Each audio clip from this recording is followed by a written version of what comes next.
जिस पार्टी का नाम ही भारतीय जनता पार्टी है, वो हमसे कह रहे हम झूठा आरोप लगा रहे हैं। भैया अगर हम बौखलाए होते तो हम खरीद फरोख्त में लगते। खरीद फरोख्त में तो वो लगे हैं ना।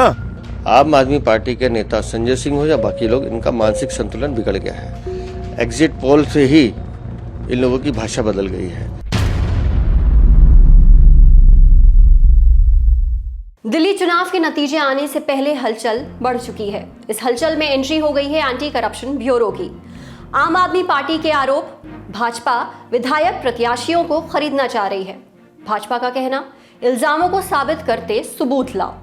आज इस खबर पर विस्तार से बात करेंगे और साथ ही बात करेंगे लोकसभा नेता विपक्ष राहुल गांधी की, जिन्होंने वोटर लिस्ट में गड़बड़ी होने के इल्जाम लगाए हैं। इल्जाम इतने संगीन कि चुनाव आयोग को सफाई देनी पड़ी। और जानेंगे आज की एक और जरूरी खबर, बलात्कार के केस में सजा काट रहे आसाराम बापू के समर्थकों को एक डॉक्यूमेंट्री इतनी बुरी क्यों लग गई है कि वो प्रोडक्शन कंपनी के कर्मचारियों को धमकी दे रहे हैं, महिला कर्मचारियों को यौन उत्पीड़न की धमकियां दे रहे हैं। ऐसा क्या है उस डॉक्यूमेंट्री में, जानेंगे आज के शो में। और साथ होंगी दिन की अन्य जरूरी सुर्खियां। नमस्ते, आप देखना शुरू कर चुके हैं the Lallan top show. Brought to you by Sensodyne K। बस बैक नहीं आया। SLS पैराफिन और दूध का करंट भी कौन? तो लाइफ का करंट ऑन? कुछ भी। तो ट्राई करके देख ले। Sensodyne K toothpaste for sensitive teeth. सबसे पहले बात दिल्ली चुनाव की। 8 फरवरी को चुनाव के नतीजे आने हैं। 7 फरवरी को आम आदमी पार्टी ने इल्जाम लगाया कि भाजपा उनके विधायक प्रत्याशियों की खरीद फरोख्त करने की कोशिश कर रही है। इल्जामों की शुरुआत हुई सोशल मीडिया वेबसाइट एक्स से, जहां आप के मुखिया अरविंद केजरीवाल ने एक पोस्ट लिखी। कुछ एजेंसियां दिखा रही हैं कि बीजेपी की 55 से ज्यादा सीटें आ रही हैं। पिछले 2 घंटे में हमारे 16 उम्मीदवारों के पास फोन आ गए हैं कि आप छोड़ के उनकी पार्टी में आ जाओ, मंत्री बना देंगे और हर एक को 15-15 करोड़ रुपए देंगे। अगर इनकी पार्टी की 55 से ज्यादा सीटें आ रही हैं तो हमारे उम्मीदवारों को फोन करने की क्या जरूरत है। कुछ देर बाद सुल्तानपुर माजरा से आप उम्मीदवार और दिल्ली के मंत्री मुकेश अहलावत ने भी एक्स पर एक पोस्ट लिखी। इस पोस्ट में एक फोन नंबर भी अटैच्ड था। अहलावत ने लिखा, मुझे इस नंबर से फोन आया है, उसने बोला कि उनकी सरकार बन रही है, मंत्री बना देंगे और 15 करोड़ रुपए भी देंगे, आप छोड़ के आ जाओ। इनके एग्जिट पोल सारे का 50 बता रहे हैं, फिर हम लोगों के पास क्यों फोन कर रहे हैं? तो यहाँ पर भी दाल में काला है। तो फोन नंबर अपने ट्वीट में करके दे रहा है कि फोन नंबर लग नहीं रहा है। हाँ, तो उसने फोन वो कर दिया होगा, कुछ ना कुछ किया होगा। वहीं पार्टी के राज्यसभा सांसद संजय सिंह ने कहा कि भाजपा ने नतीजों से पहले ही अपनी हार स्वीकार कर ली है और अब वो इस तरह के हथकंडे अपना रही है। हार की हताशा के कारण झूठा आरोप, झूठ की, जिस पार्टी का नाम ही भारतीय जनता पार्टी है, वो हमसे कह रहे हम झूठा आरोप लगा रहे हैं। भैया अगर हम बौखलाए होते तो हम खरीद फरोख्त में लगते। खरीद फरोख्त में तो वो लगे हैं ना। अब सीधे भाजपा पर आरोप लगे तो जवाब भी आना था। सो पार्टी के प्रदेश अध्यक्ष वीरेंद्र सचदेवा ने मोर्चा संभाला। कहा कि संजय सिंह को या तो अपने आरोप वापस लेने चाहिए और माफी मांगनी चाहिए या फिर कानूनी कार्रवाई का सामना करना चाहिए। सुनिए भाजपा नेताओं को जो इस मसले पर अपना मत रख रहे हैं। आम आदमी पार्टी के नेता संजय सिंह हो या बाकी लोग, इनका मानसिक संतुलन बिगड़ गया है। एग्जिट पोल से ही इन लोगों की भाषा बदल गई है। लेकिन इन लोगों को ये समझना पड़ेगा कि आप पत्थर मारेंगे और भाग जाएंगे तो ऐसा होने नहीं देंगे। आपने जिस तरह के घटिया आरोप लगाए हैं, आपके स्वभाव में है। आतिशी मार लेना अभी तक जमानत पर है एक मामले में। अरविंद केजरीवाल 6 बार हाथ जोड़ के माफी मांग चुके हैं हमारे नेताओं से। तो इस बार संजय सिंह और बाकी लोगों की बारी है। आप झूठ बोलोगे और भाग जाओगे, ऐसा होने नहीं देंगे हम। वहीं इंडिया टुडे से जुड़े क्राइम जर्नलिस्ट अरविंद ओझा ने मुकेश अहलावत के दिए नंबर पर बात की। सामने से नरेश राणा नाम के शख्स ने फोन उठाया। कहा कि विधायक के 2 मिस्ड कॉल थे जिस पर उन्होंने कॉल बैक किया था। जो एक आम आदमी पार्टी विधायक, सुनो जी, सुबह मेरी उनसे बात हुई थी, वो हमारे विधायक हैं। ठीक है, मैं सुल्तानपुर माजरा गांव का रहने वाला हूँ। और अभी 2-4 और लोगों की इधर उधर की कॉल आई थी और उसकी 2 मिस कॉल आई थी। मैं आपको उसका स्क्रीनशॉट भेज रहा हूँ, उसकी मिस कॉल का। ठीक है, मुझे आप आज तक के नाम से वो करो, हेलो करो जी। मैंने फोन उठाया नहीं, मिस कॉल का स्क्रीनशॉट भेजता हूँ अभी। ठीक है। फिर घटनाक्रम ने एक नाटकीय मोड़ ले लिया। अरविंद केजरीवाल के घर से तस्वीरें आईं। दिल्ली की सभी 70 सीटों के प्रत्याशी एक एक करके पूर्व मुख्यमंत्री के आवास पर पहुंच रहे थे। यहां एक मीटिंग बुलाई गई थी। एजेंडा प्रत्याशी खरीद फरोख्त के इल्जामों पर सोच विचार करना। देर दोपहर तक चली मीटिंग की अध्यक्षता अरविंद केजरीवाल ने की थी। मीटिंग संपन्न हुई। इस मीटिंग में क्या हुआ, सुनते हैं पत्रकारों से। आमतौर पे जब चुनाव खत्म हो जाते हैं, वोटिंग खत्म हो जाती है, उसके बाद सभी पार्टियां, उसका जो टॉप लीडरशिप होता है वो उम्मीदवारों से तो मिलता ही है। एक फीडबैक मैकेनिज्म भी तैयार किया जाता है ये समझने के लिए कि जो पार्टी का इंटरनल सर्वे है और जो उम्मीदवारों का सर्वे है अपनी सीट का, क्योंकि वो बड़ा माइक्रो मैनेजमेंट वाला नंबर होता है, वो मैच कर रहा है कि नहीं। लेकिन इस केस में आम आदमी पार्टी ने जब अपने सभी 70 उम्मीदवारों की बैठक बुलाई पार्टी की टॉप लीडरशिप के साथ, तो कुछ और तब्दीलियां थी। सबसे पहले क्या एजेंडा था ये समझना होगा हमें। कल देर शाम अरविंद केजरीवाल ने दावा किया था कि आम आदमी पार्टी के 16 उम्मीदवारों को बीजेपी की तरफ से 15-15 करोड़ रुपए देने का वादा किया जा रहा है। ऑपरेशन लोटस चलाने की कोशिश है ताकि ये जो उम्मीदवार हैं वो रिजल्ट आने के पहले ही, यानी कि नतीजे आने के पहले ही आम आदमी पार्टी का दामन छोड़कर भारतीय जनता पार्टी के साथ चले जाएं।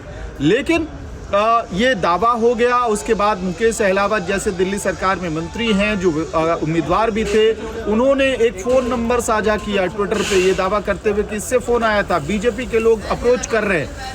इस पूरे डेवलपमेंट के बीचों बीच आज सुबह 11:30 बजे अरविंद केजरीवाल के घर पे 70 विधायकों की जब मीटिंग हुई तो उसमें इन विधायकों से पूछा गया कि आपको किस किस को इस तरह के कॉल्स आए हैं और कौन कौन बीजेपी से आपको अप्रोच कर रहा है। तो उसकी एक लिस्ट तैयार की गई। नंबर 2 जो सबसे अहम बात है कि फॉर्म 17C का डिजिटाइज्ड डेटा कल देर शाम तक तैयार हो गया था। तो उसके तहत अब उम्मीदवारों को पता था कि उनके विधानसभा क्षेत्र में कितना वोट पड़ा, किस इलाके में कितना वोट पड़ा। तो आप इससे एक फिगर आउट कर पाते हैं कि आखिरकार आपके डोमिनेंस वाले एरिया में कितना वोट गया है, ये आपको पता चल जाता है। तो इस तरह की एक रिपोर्ट भी हर उम्मीदवार ने पार्टी के शीर्ष नेतृत्व के साथ साझा किया है और अब उसको इंटरनल सर्वे के साथ मिलान अब तक तो कर लिया गया होगा ये समझने के लिए कि आखिरकार किस सिचुएशन में पार्टी स्टैंड कर रही है, उसके उम्मीदवारों की स्थिति क्या है। बात यहां तक पहुंची तो एंट्री हुई एंटी करप्शन ब्यूरो की। दरअसल जब आम आदमी पार्टी ने भाजपा पर ये इल्जाम लगाए तो भाजपा के महासचिव विष्णु मित्तल ने दिल्ली के उप राज्यपाल वीके सक्सेना को चिट्ठी लिखी।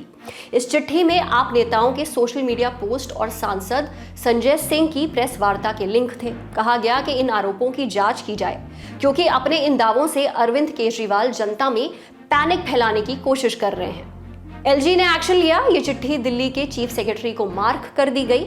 ऊपर लिखा टॉप प्रायोरिटी और चिट्ठी के अंदर कहा गया इन तमाम आरोपों की जांच और पूछताछ एसीबी करे। चिट्ठी मिलते ही एसीबी एक्टिव हुई। सबसे पहले पहुंची अरविंद केजरीवाल के आवास पर।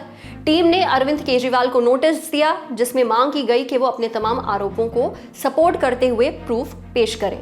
एसीबी टीम की आमद होते ही आप कार्यकर्ताओं की ओर से विरोध के स्वर उठे और फिर ये हुआ। ये तो साफ हो गया ना कि अरविंद केजरीवाल जी को सिर्फ परेशान करना चाहते थे। इट इज सो डिसअपॉइंटिंग कि हमारी एजेंसीज को इस तरह से दुरुपयोग कर रही है भाजपा। ये आपने कल के रुझान देखे जो आज उन्होंने अरविंद केजरीवाल जी को परेशान किया है। हमने भी एक शिकायत दी है एंड वी होप कि एसीबी इतनी ही तत्परता से हमारी शिकायत का संज्ञान ले और जल्द उस पर कार्रवाई करे जिसमें हमने सारी डिटेल्स दी हैं जो संजय सिंह जी ने दी हैं। कुछ नहीं, इनको ड्रामा क्रिएट करना था। ये आए 1.5 घंटा यहाँ पे बैठे, कोई इनके पास दस्तावेज नहीं था, कोई नोटिस की कॉपी नहीं थी। थोड़े देर बाद जो है इन्होंने कहीं से इंस्ट्रक्शन लेके एक नोटिस की कॉपी बहुत ही वेग कहते जी कि इन ट्विटर हैंडल का वो जो है, मैंने कहा कहाँ से आपको इसका आया, कहाँ से रेफरेंस आया, किसने शिकायत की, कौन ये बताया, कुछ नहीं। ये यहाँ पे एक जो है न्यूसेंस क्रिएट करने का काम किया। यहाँ पे बैठे रहे, इनके पास कोई जो है इन्फॉर्मेशन नहीं थी। हम तो घर पे बैठे हुए थे, ये पता नहीं कहाँ से। इनको जांच करनी चाहिए थी, किन्होंने फोन किया, किन्होंने पैसे ऑफर किए, ये बताएं। इधर सांसद संजय सिंह खुद एसीबी के दफ्तर पहुंच गए और अपना बयान दर्ज कराया। यहाँ शिकायत देने आए हैं, हमारे वकील साहब हमारे साथ हैं और जिस तरह से दिल्ली में खरीद फरोख्त करने का काम किया जा रहा है, 15 करोड़ की रिश्वत देने का काम किया जा रहा है, विधायकों मंत्रियों को तोड़ने का काम किया जा रहा है। उसकी शिकायत मैं एसीबी भवन में एसीबी के दफ्तर में करने के लिए आया हूँ। इन तमाम कार्रवाइयों में और क्या हुआ, आप नेताओं ने एसीबी को क्या जवाब दिए, जानते हैं पत्रकारों से। अरविंद केजरीवाल का घर है जहां पर जो वकीलों की फौज यहां पर खड़ी है। जाहिर सी बात है ये आम आदमी पार्टी के लीगल सेल के तमाम वकील हैं। अब इनका जो दावा है, जो आम आदमी पार्टी का दावा है कि एसीबी की टीम कोई लीगल नोटिस लेकर नहीं पहुंची, कोई तैयारी नहीं है। तो देखिए, जो इन्वेस्टिगेशन का प्रोसेस है, सबसे पहले अगर कोई शिकायत करता है या आरोप लगाता है तो एजेंसी की टीम उसके घर पर जाती है उसकी सहूलियत के अनुसार। अरविंद केजरीवाल को बुलाया नहीं है क्योंकि वो शिकायत करता है, आरोपी नहीं है, इसलिए एसीबी की टीम इनके घर पर पहुंची है बयान लेने के लिए। एसीबी का आरोप है कि अरविंद केजरीवाल जांच में सहयोग नहीं कर रहे, शिकायतकर्ता वो खुद है, नोटिस की जरूरत नहीं है इस मामले में। एसीबी को वो उनका स्टेटमेंट रिकॉर्ड करना चाहती है। संजय सिंह वहां पहुंचे, उनका स्टेटमेंट रिकॉर्ड हो रहा है। मुकेश अहलावत के यहाँ टीम पहुंची है, उनका स्टेटमेंट रिकॉर्ड होगा और उसके बाद जांच आगे बढ़ेगी।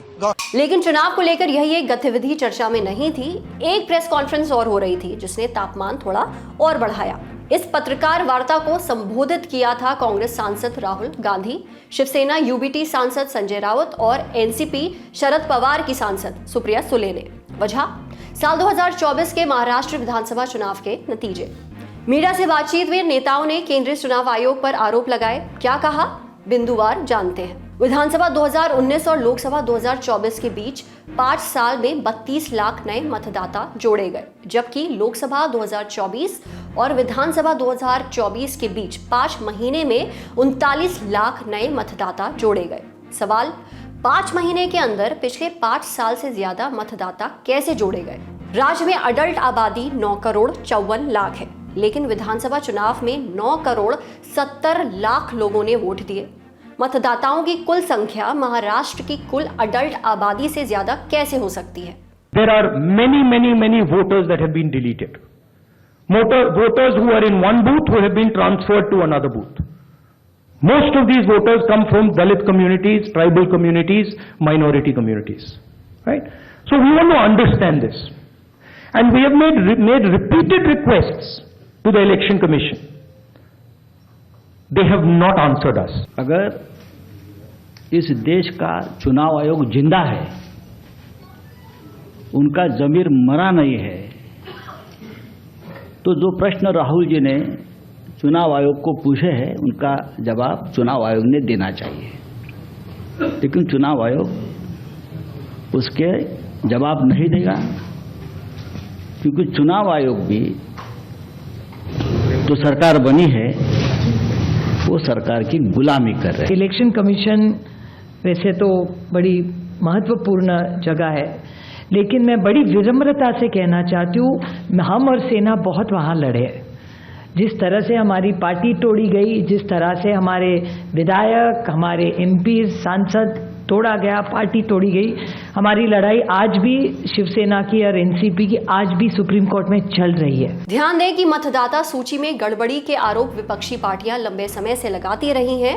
इस बार लोकसभा नेता विपक्ष ने इल्जाम लगाया तो महाराष्ट्र के मुख्यमंत्री देवेंद्र फडणवीस ने भी जवाब दिया। वोटर्स कहां से आए, वोटर कहां आए, किसका नाम काटा, इसका सारा जवाब इलेक्शन कमीशन ने दिया हुआ है, इसलिए उसका अलग से जवाब देने की कोई आवश्यकता भी नहीं है। राहुल गांधी एक प्रकार से कवर फायरिंग कर रहे हैं, क्योंकि उनको पता है 8 तारीख को दिल्ली के रिजल्ट के बाद उनकी पार्टी का दिल्ली में नामो निशान समाप्त होने वाला है।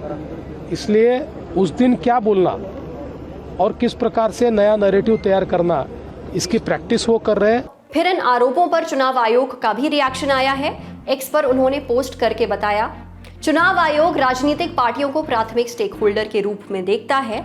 आयोग इन दलों की ओर से पेश किए गए विचारों, सुझावों और सवालों को महत्व देता है।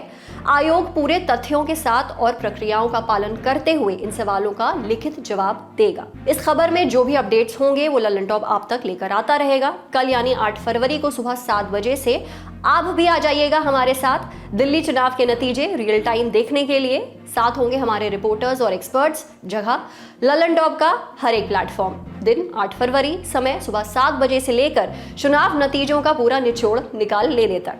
अब चलते हैं अगली खबर की ओर।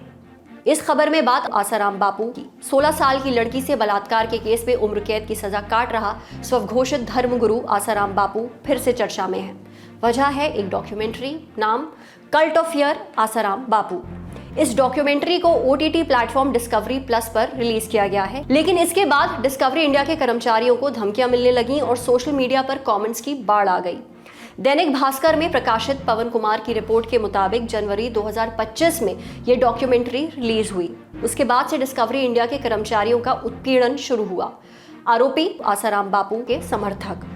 रिपोर्ट के मुताबिक आसाराम के समर्थकों से मिल रही धमकियों के कारण कम से कम 100 कर्मचारियों ने ऑफिस आना बंद कर दिया है। कंपनी ने पहले पुलिस में शिकायत की थी। उनका कहना है कि जब मामला नहीं संभल सका तो उन्होंने सुप्रीम कोर्ट का रुख किया। कोर्ट में कंपनी ने कुछ तथ्य साझा किए हैं, जैसे कंपनी के मुंबई ऑफिस के बाहर आसाराम के समर्थकों की भीड़ इकट्ठा होकर हंगामा करने लगी। 30 जनवरी को मुंबई पुणे स्थित डिस्कवरी ऑफिस में भीड़ ने जबरन घुसकर हंगामा और तोड़फोड़ की। इसी दिन हैदराबाद, कोलकाता और बेंगलुरु ऑफिस को धमकी भरे ईमेल और चिट्ठियां भेजी गई। 1 फरवरी को दिल्ली और गुरुग्राम ऑफिस के कर्मचारियों को धमकियां मिली। विरोध प्रदर्शन किए गए। आसाराम की महिला समर्थकों ने कंपनी की महिला कर्मचारियों को सड़कों पर रोका, गालियां दी और यौन शोषण की भी धमकी दी। आसाराम के समर्थक documentary cult of fear Asaram Bapu को हटाने के लिए कंपनी पर दबाव बना रहे हैं। मुंबई में कुछ कर्मचारियों का उनके घर तक पीछा किया गया और उन्हें धमकाया गया कि डॉक्यूमेंट्री हटाने के लिए कंपनी पर दबाव बनाएं। सोशल मीडिया पर डिस्कवरी का जिक्र करने वाले कर्मचारियों को टारगेट किया गया, उन्हें धमकियां दी गई। बेंगलुरु में कर्मचारियों को कहा गया कि अगर 48 घंटों में डॉक्यूमेंट्री नहीं हटाई गई तो उन्हें सड़क पर दौड़ाकर पीटा जाएगा और जान से मार दिया जाएगा।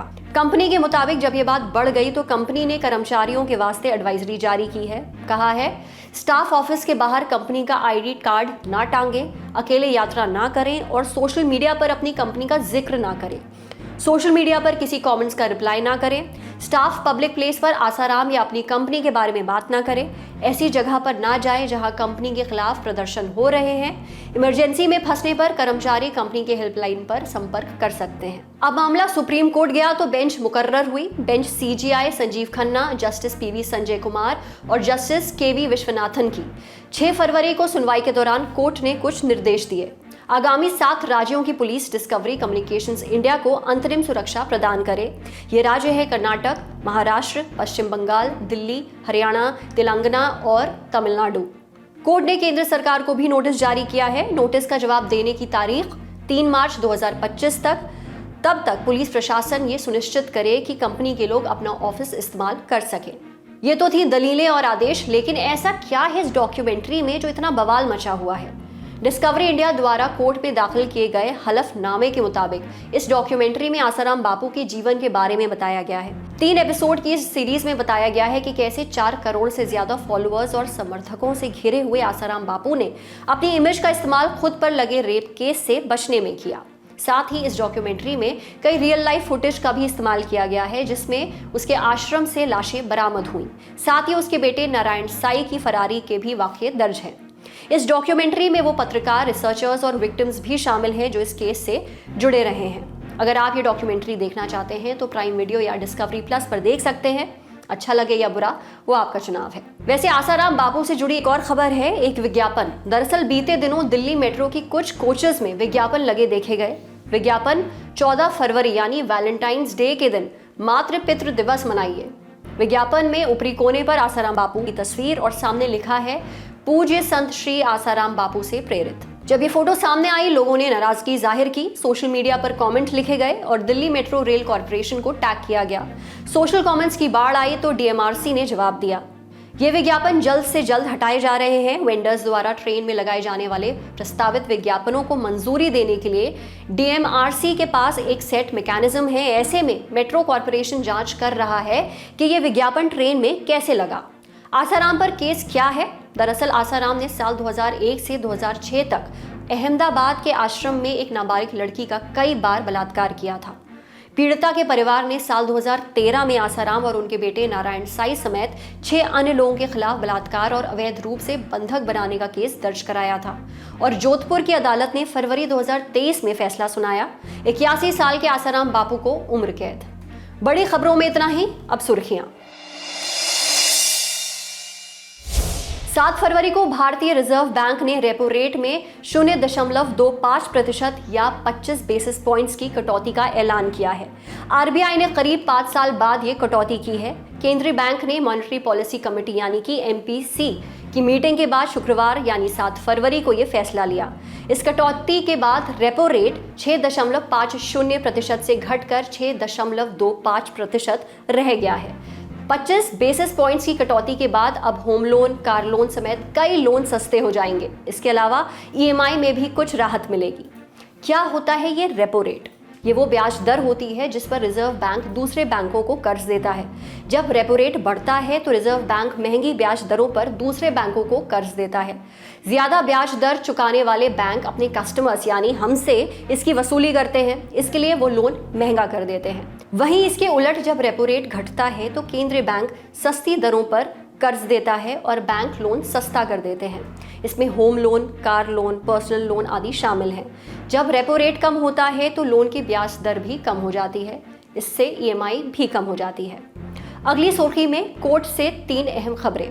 पहली, सुप्रीम कोर्ट में तमिलनाडु के राज्यपाल डॉक्टर आर.एन. रवि वर्सेस राज्य सरकार केस की सुनवाई हुई। साल 2023 में एमके स्टालिन सरकार ने सुप्रीम कोर्ट में अपील की थी। कहा था कि राज्यपाल लंबे वक्त तक विधेयकों को पेंडिंग रखते हैं, जिस वजह से जनहित का कोई फैसला नहीं हो पा रहा।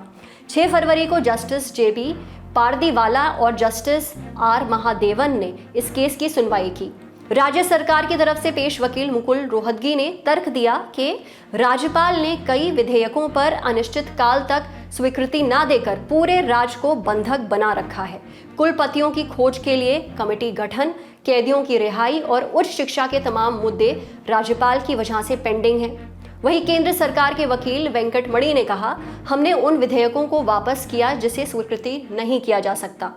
इस पर सुप्रीम कोर्ट ने कहा, तमिलनाडु में विधेयकों को रोके जाने के मामले को लेकर हम गंभीर हैं। दोनों पक्ष बातचीत कर मामले को सुलझा लें, नहीं तो हम फैसला करेंगे। दूसरी खबर, कर्नाटक के मुख्यमंत्री सिद्धारमैया को एमयूडीए स्कैम मामले में हाई कोर्ट से राहत मिल गई है। एमयूडीए यानी कि मैसूर अर्बन डेवलपमेंट अथॉरिटी, जो मैसूर के विकास कार्यों के लिए जिम्मेदार ऑटोनॉमस बॉडी है। जमीनों के अधिग्रहण और अलॉटमेंट की अथॉरिटी इसके पास होती है। सीएम के मामले में भी मसला जमीन का एक टुकड़ा है जिसका एरिया 3.14 एकड़ है। ये जमीन उनकी पत्नी पार्वती के नाम है।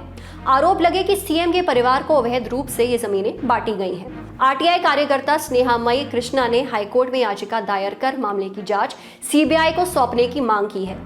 मामले पर जस्टिस एम नागप्रसन्ना की बेंच ने 7 फरवरी को सुनवाई की और कहा कि रिकॉर्ड पर मौजूद सामग्री को देखने के बाद इस अदालत को ऐसा कोई संकेत नहीं मिला जो ये बताता हो कि लोकायुक्त द्वारा की गई जांच असंतुलित या फिर गलत है।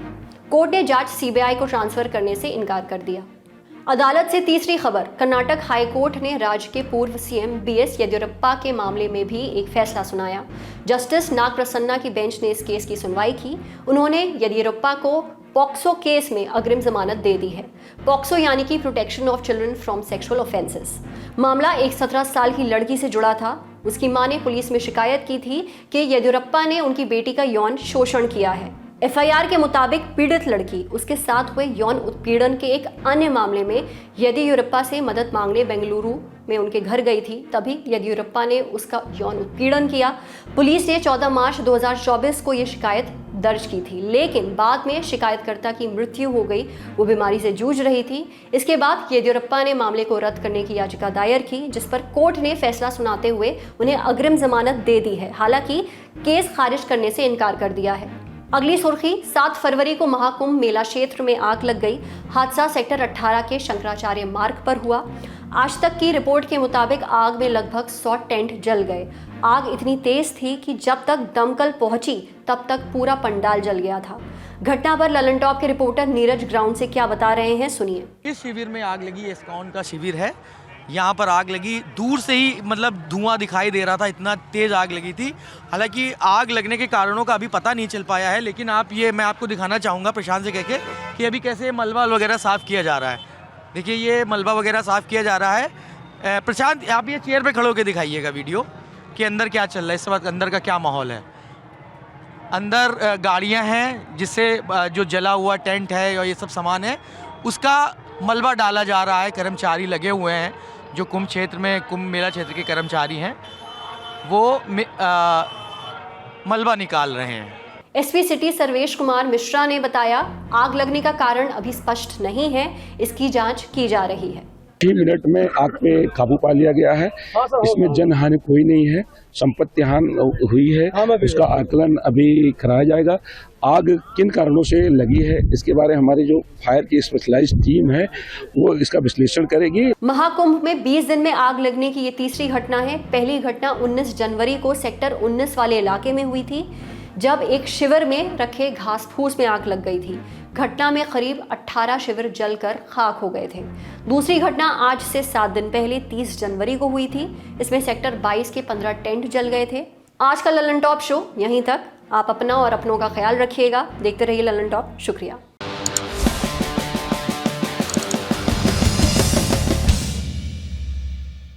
चांस, वही इतना कुछ घट रहा है दुनिया में, आप जहां खड़े हो वहां क्यों खड़े हो?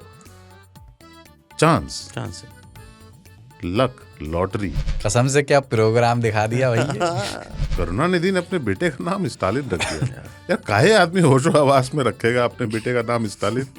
किसी खलनायक के नाम पे। अमरीश पुरी नाम का लड़का नहीं मिलता आजकल आपको। मैं तो अपनी पूरा किताब कॉपी से भरा बस्ता ही बेच दिया था और आगे बोल दिया गायब हो गया और 1.5 रुपया में बेच दिए थे, जबकि बस्ते की कीमत उसमें 10-12 रुपये रही होगी। कॉपी किताब से एक बार फिर से हंसीएगा वैसे।